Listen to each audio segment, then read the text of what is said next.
Émile Hureau, de la télépathie. L'idée libre. On désigne sous ce nom un ensemble de phénomènes qui révèlent une communication de pensée ou d'image ou une apparition à distance sans intermédiaire matériel et sans le concours de sons ordinaires.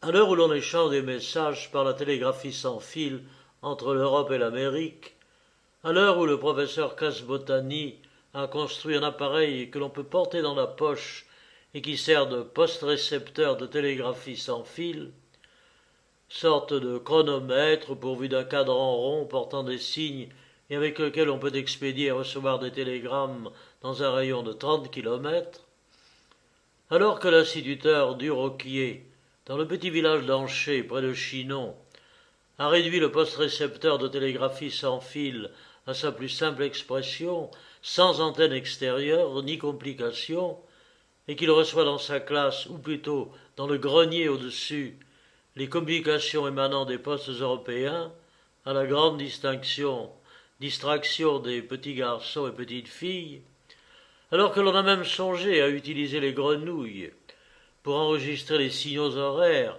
que lance chaque jour le poste de TSF de la Tour Eiffel, car la grenouille, dit le savant, est un galvanoscope extrêmement sensible. Il serait invraisemblable qu'après toutes ces découvertes, on se refusât à admettre la communication par ondes volontaires entre deux cerveaux, chacun d'eux formant par le fait un véritable poste qui vaut bien une cuisse de grenouille. Il est certain que de pareils messages sont à tout instant échangés, mais notre ignorance complète de la télépathie nous rend aussi incapables d'utiliser ce moyen de communication qu'un homme du siècle de Louis XIV serait incapable de comprendre ce que veulent dire les signes mystérieux imprimés sur la bande du papier d'un appareil Morse.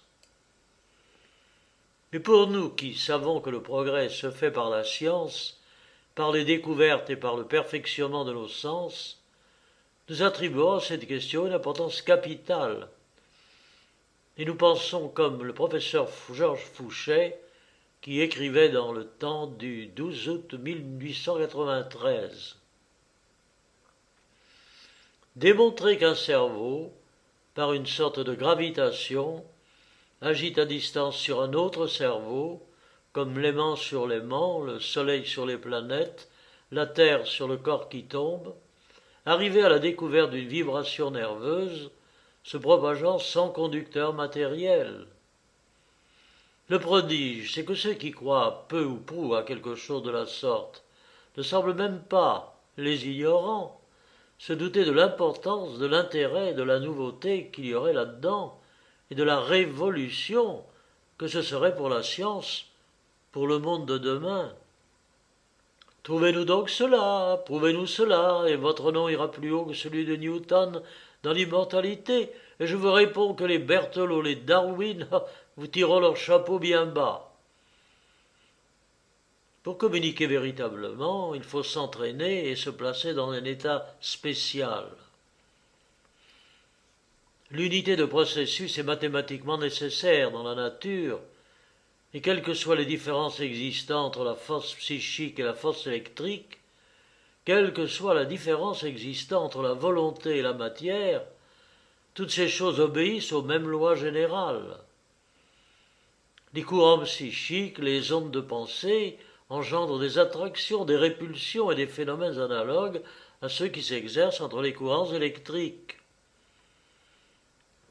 La téléphonie sans fil est la transmission à distance de la parole sans voie spéciale utilisée, ni fil conducteur, ni tube acoustique. Les ondes émises restent invisibles. Étant sans sonorité, la parole n'est pas perceptible pendant le parcours. Il faut que le récepteur soit accordé et c'est lui qui prend la vibration silencieuse en elle-même et la transforme pour notre sens auditif en parole, en son. Henri Hertz a démontré que la propagation des effets électrodynamiques et d'induction a lieu d'une façon analogue à celle des ondes sonores et lumineuses à travers l'espace. deux diapasons étant à l'unisson, touché l'un d'entre eux, l'autre résonnera aussitôt par sympathie. De même, les deux appareils émetteurs et récepteurs de la TSF doivent être dans un accord électrique parfait.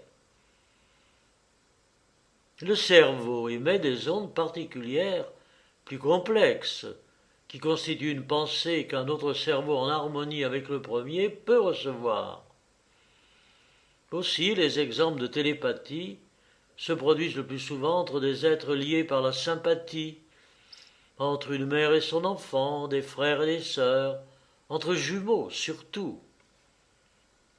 Les vibrations de la pensée se propagent dans l'éther, ce fluide subtil, expansif, idéal, qui remplit les espaces et qui est le milieu, le médium transporteur de toutes les vibrations.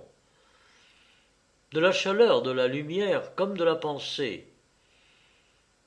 Quand je pense fortement avec mon cerveau physique à une forme concrète et simple, je reproduis cette forme dans la matière éthérique et j'émets autour de moi des ondes éthériques.